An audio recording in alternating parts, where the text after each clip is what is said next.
Mapagpalang araw po sa ating lahat. Marian Rivera may inamin tungkol kay Kathryn Bernardo at Alden Richards. Sa interview kaya Marian, nagbigay ito ng kanyang pahayag kung paano makitungo si Kathryn at Alden sa kanya. Ayon kay Marian, alam mo kapag ang isang tao nagiging successful na at nasa taas na, gawin mo nga inspirasyon yon para ikaw din sa sarili mo. Mangarap ka ng ganon. Lahat ng mga sinabi ni Marian ay positibo tungkol sa dalawa. At ayon pa kay Marian na napakabait raw ni Alden at Kathryn. At komento niya kay Kathryn Bernardo, napakasweet na bata raw ni Kathryn. Kahit nasa taas na daw ito o matatawag na superstar na ito. Pero likas na mabait daw ito at hindi nakakalimot dahil nung birthday niya, binati daw siya ni Kathryn.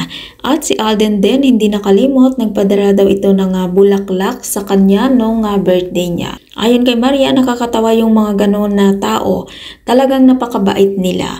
At sana magtuloy-tuloy, alam mo yun talaga yung tagumpay nila sa buhay. Apo ay magtuloy-tuloy ang tagumpay ni Kathryn at Alden.